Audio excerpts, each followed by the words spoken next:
The media has been awash with all kinds of speculation on who and who is going to be on the ministerial list. Some have even gone ahead to bring out their own list of ministers. Could this be adduced to the saying that nature abhors a vacuum? Because when President Tinubu took over office, he did tell Nigerians to expect his inauguration of his cabinet within the first 30 days in office.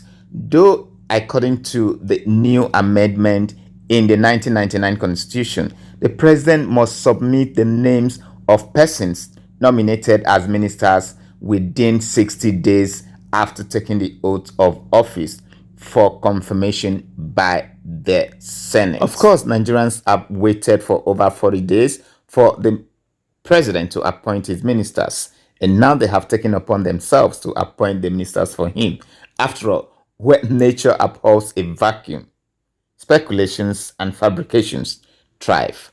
So today's video, I shall be looking at the topic for today: the names that should never make that ministerial list, or if you like, people President Tinubu should never appoint as ministers of the Federal Republic of Nigeria. Welcome to my channel, Shini's Digest. I welcome on board my new subscribers as I continue to appreciate my returning subscribers. This is the channel where we get to speak out and say it as it is. As the jostle for the ministerial list reaches the home stretch, there are strong indications that no fewer than 5 former governors may be appointed as ministers. And in line with the president's decision to form a government of national competence rather than government of national unity, the president is to assuage discontent arising from his election, an election that has polarized Nigerians along the lines of ethnicity and religion. So the president is ready to accommodate other politicians from, other political divides who have the competence and vision that can drive his government to achieve accelerated growth and development that the country badly needs at this time. And this has elicited contests and intrigues in political camps over the choice of suitable representatives in some of the key states. Many have applauded the president for his decision to extend his handshake across party lines so as to accommodate those who do not have what I'll call political godfathers and political godmothers. Okay, I hope this is not the first time you'll be hearing political godmother. Though this is not what I am going to be looking at today, but I will rather focus, on the names that should not make the ministerial list. So without any particular order and without any prejudice, my first name of the person that shouldn't make that list of ministers is the former Chief of Army Staff, Lieutenant General Buratai. Buratai's past records should reasonably disqualify him from any ministerial appointment, because the Buratai's legacy as the former Chief of Army Staff was bloated by massacre and extrajudicial killings of Nigerians by soldiers under his watch as the Chief of Army Staff in the name of fighting Boko Haram. And Boko Haram continued to fester, and insurgency also festered. So Buratai failed on all fronts. He failed on all fronts, and as a result of this, his name should not, I repeat, his name should not be penciled down for any ministerial slot.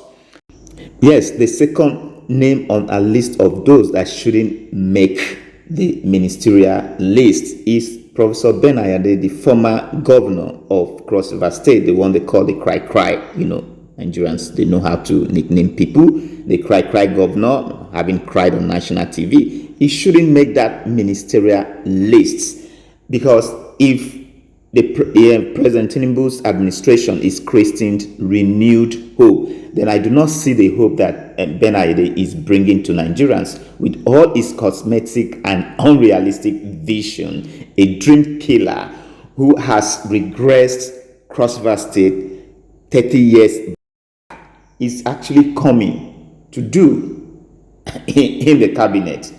Someone that has destroyed the tourism potentials of Cross River State after Donald Duke worked so hard to put the state on the global map. That's what I asked. Who still talks about Calabar or Cross River State as the headquarters of tourism in Nigeria? Who still talks about Calabar? And I'm very sure that's why Donald Duke felt so pained and made that disparaging comment about the governor, even though I am not endorsing the way he disparaged the governor. Just take a listen. When we started this journey over 24 years ago, he was somewhere acquiring his fake degrees. Fake! You can't stand here and say this is a professor. Then I already got it off with any professor. Professor of what? We have regressed this state over 30 years. It's worse than I met it in 99. It's not my place. It's not my place to derogate anybody. But I find that for that man who has ridiculed our state to this level with obtuse and stupid budgets, you don't raise more than 100 billion, you say you're budgeting 1.3 trillion. Are you crazy? Whoa, that was deep. Do you blame him? So we do not need such a person in the cabinet because Nigerians have really gone through a whole lot and we need a competent hand that can move the country forward. So Ben Ayede should not make that list. The third person on a list of those that shouldn't make that ministerial list is Abdullahi Ganduje, the former governor of Kano State, the one who made the news, collecting watts of dollars as kickback from a contractor in 2021, which of course earned him the nickname Gandu Dollar. So he shouldn't make that ministerial list. Though Ganduje had come out to deny the allegation that he wasn't involved in that kind of scandal and had gone ahead to sue the journalist who captured him on camera. Though we are yet to see the outcome of the litigation, but just like they say, perception is everything. He is already being convicted in the courts of public opinion. Even though the GSS said they couldn't convict him because there was no forensic evidence to nail him to the crime. So, but like I said, he's already been convicted in the courts of public opinion. So, perception, they say it's everything. It shouldn't come close to that list.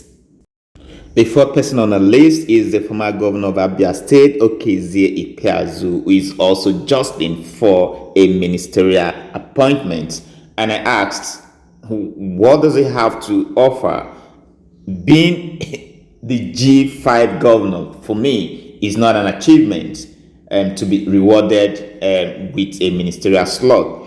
The fact that I don't know whether it did contribute to the emergence of Asiwaju Bola Ahmed Tinubu, I don't know. It's been rumored, but then the question is, does being a G5 governor an achievement that one should be rewarded with a ministerial slot?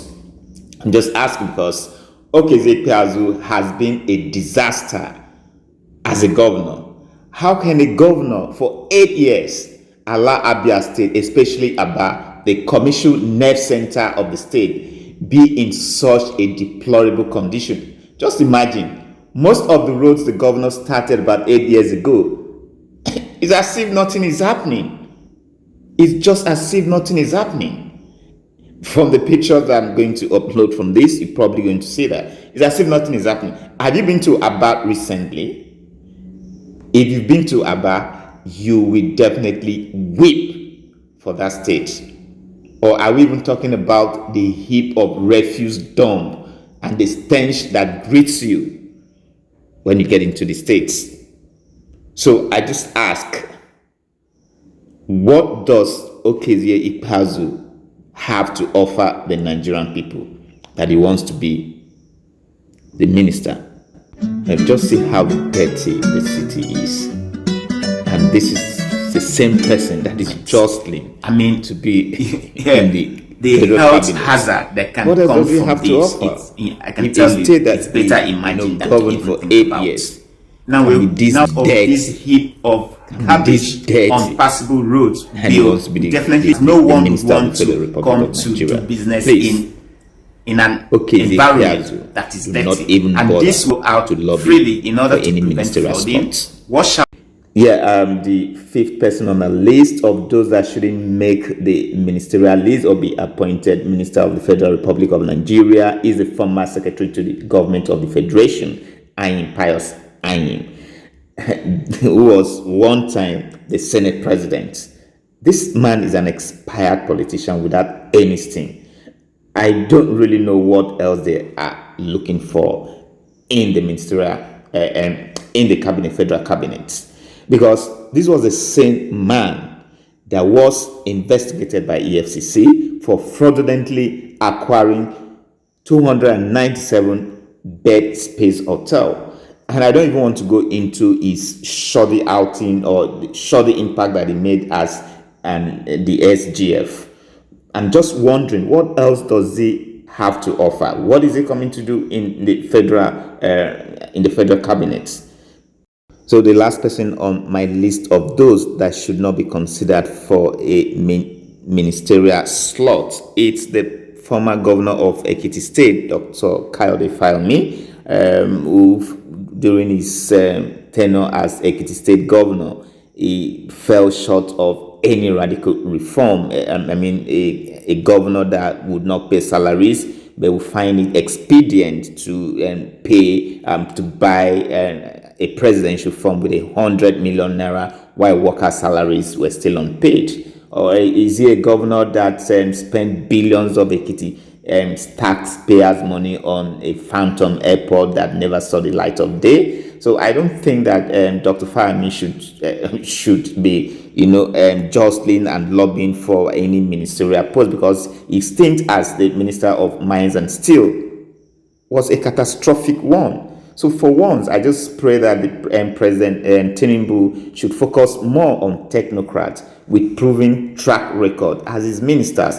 For once, let the meritocracy triumph over mediocrity. So this is where I draw the curtain for today. Thank you for always finding the time to watch my video.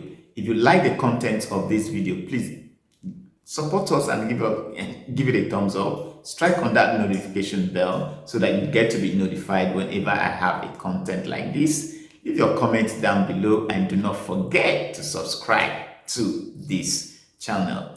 Stay awesome. See you pretty soon. Peace as always. Out.